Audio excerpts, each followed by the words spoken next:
Good morning. It's Heather Smith with BarrelRacingTips.com, and I've got Pistol here in the background. We just finished his 14th session now. Had a pretty good ride. It's extremely hot already here today in Texas, so he just had a bath and he's just chillaxing on the hot walker and drying out a little bit. So I thought I would share a couple things that crossed my mind that I thought might be valuable to pass on to you from our ride this morning. And so one of those things was the topic of who's training who. And so I really believe that every single moment that we interact with our horses, we're teaching them something. We're either moving closer to or further away from the big picture that we want. Like, it is, everything has meaning, and we get to choose the meaning that we give it.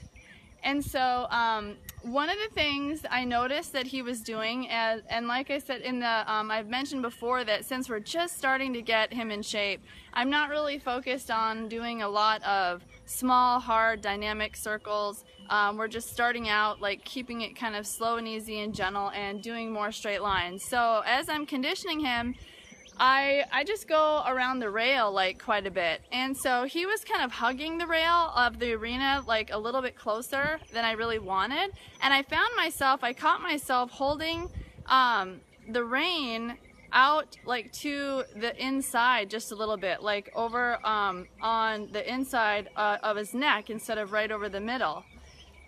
And so I thought, isn't this interesting? Not that he's training me purposefully, but I was basically using a habit in my body that was in response to where he was positioning himself. And so I caught myself and I just kept him accountable to stay between my legs and between my reins.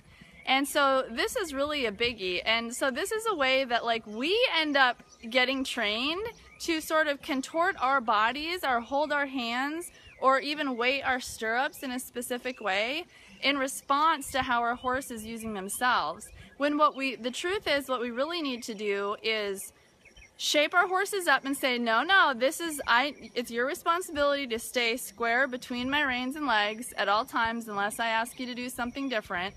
And I am not going to adjust in my body position and do something different to accommodate this way of going that you've developed that isn't actually what I want. So I just use my leg to move him over and say, hey, follow my focus. If I'm focused, down the center line or wherever I want to go, and if I've taught him to always stay square between my reins and legs, then I need to remind him to hold high standards for being responsible for that at all times so that I can stay centered in the saddle, which ultimately is just going to serve him and us and everything we're doing in the end, because what we really want is to develop our horses in a way that is equal on each side, that is balanced. That's what leads those balanced biomechanics, what leads to soundness, it is what leads to really a lot of athleticism and strength around the barrels and so forth. So that's something I thought I would offer you that I was reminded of this morning. And another thing I was going to mention, actually before I go into the other thing, I would love to hear a comment about how your weekend went. So tell me if you rode or if you ran this weekend. So this, since I do the Pistols Progress live videos every Monday, Wednesday, and Friday morning, this Monday morning live video really serves as our check-in. So it would be awesome to hear from you and hear how things went with your horse this weekend.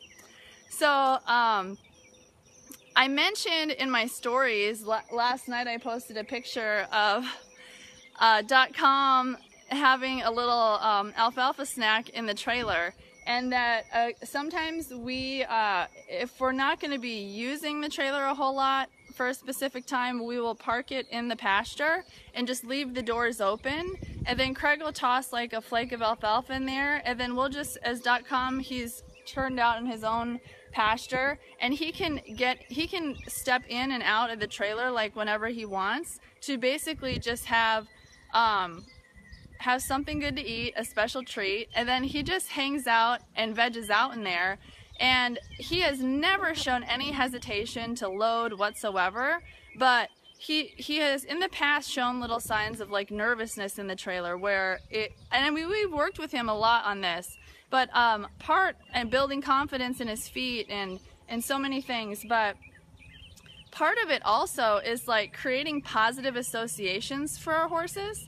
So another example of this is that since I haven't ridden Pistol for so long, I want to reignite and rekindle like his love for everything that we do together. And I mention a lot that it's really important that we have a healthy balance of the amount of time that we're spending, you know, actually working hard with our horses and doing things that are more enjoyable. So one thing that makes this balance really easy for me to maintain is that I do pre-ride therapy like at least 20 minutes or so before every ride, where I'm red lighting acupoints, I'm doing equivibe therapy, I am do stretches and a lot of like a little bit of hand massaging or body work and so forth. And so that's like relaxing and enjoyable for them. And then I always take time after every ride to walk them out, give them lots of cool down. I always take Pistol. Usually I take him to have a roll.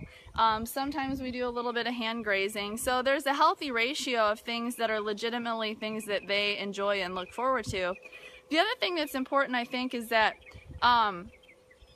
you know, if we want our horses to love their work, then we need to be the kind of person who also loves work. Like, I definitely don't avoid it. Like, I embrace it. Like, this training, and it's physically challenging, and like, I love it. I love the process. We have to fall in love with the process, enjoy the journey and every part of it. And I love training. I love training physically, like every bit of it. Like, I enjoy it. And I think our attitude towards work is important for our horse to not have, you know, an attitude of resentment or avoidance.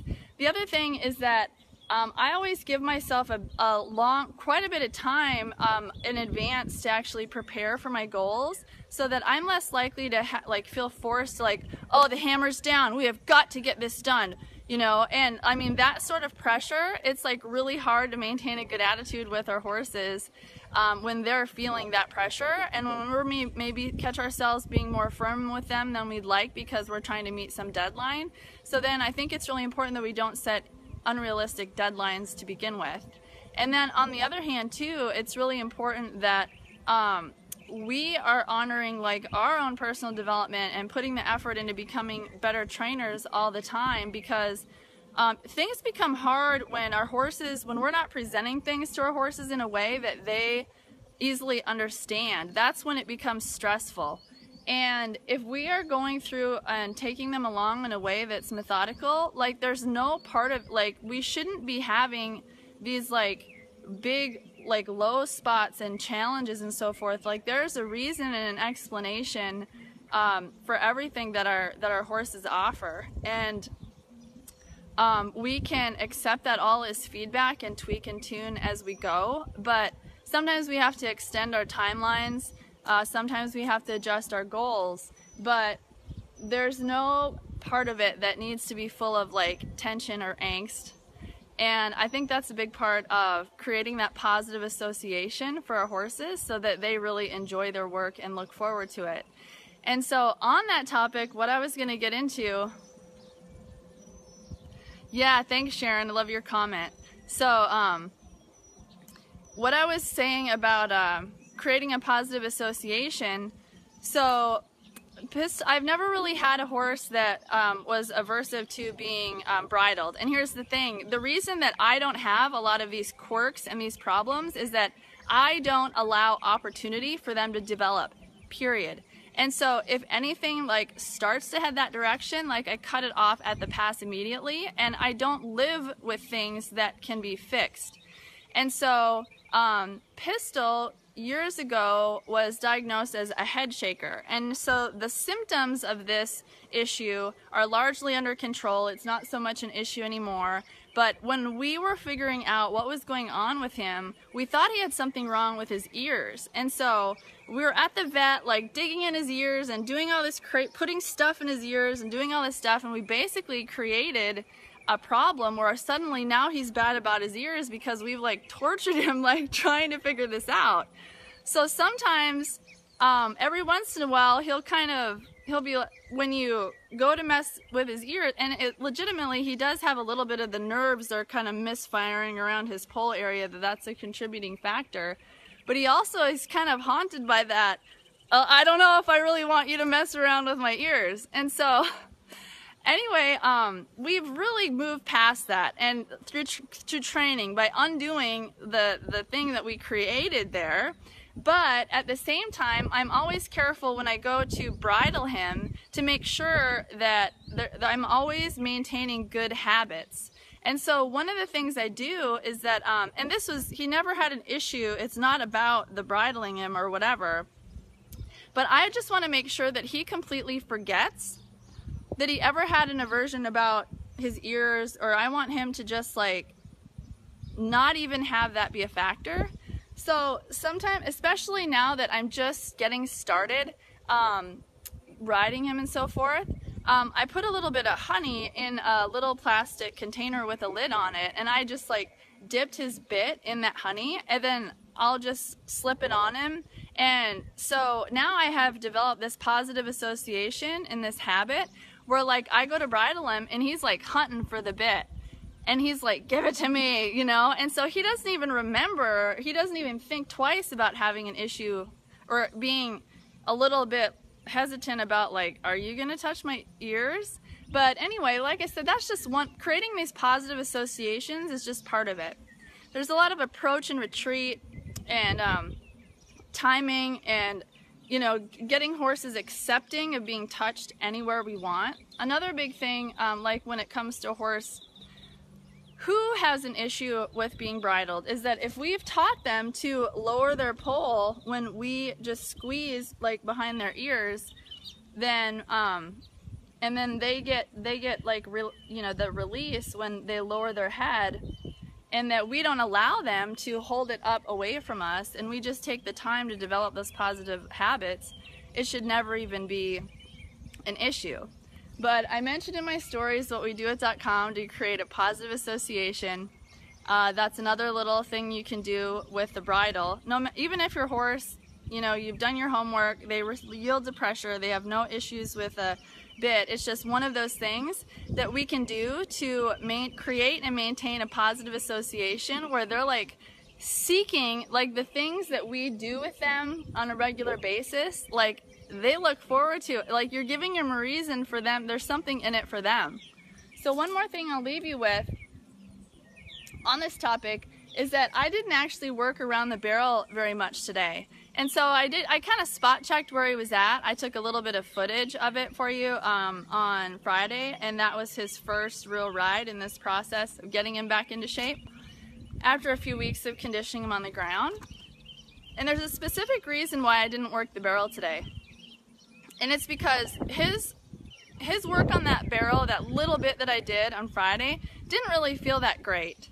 And so I want to keep his association with the barrels really positive, and I have such high standards for this that if I want to work on his position in small circles, like a barrel turn, then I'm going to set up some cones or some bicycle tires or some other kind of obstacle, and then just give him time, a week or two, to just like get in better shape, get him kind of tuned up, get him into a routine, and then work him, do some small circles around a cone or something that's not a barrel, so that I don't have to go through this little like tuning phase in a situation that he applies it to the barrel. Because if I'm having to like correct him and say no, if I'm not able to say yes, and I'm having to say nope, get over here, get over here, get over here, then I don't want him to associate, gosh, whenever we go around the barrels, I can never get it right.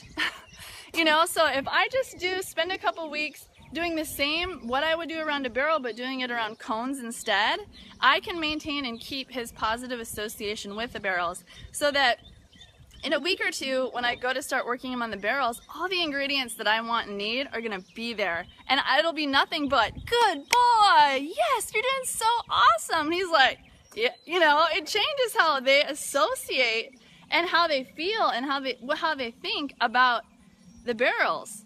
And so that's a tip that I'll... Hey there, sorry I lost you. The connection was really... I almost lost the connection. So now I'm a little bit crooked.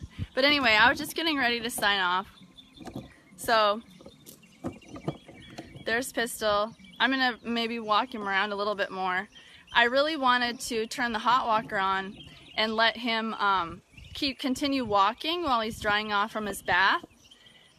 To really have a better cool out. But again, I did not want to set him up to fail because he hasn't been on the hot walker very much in a long time. And I didn't want to be on this video and set him up to fail and have him like have trouble while I'm focused on this. So I thought for now, he's just going to stand tied there.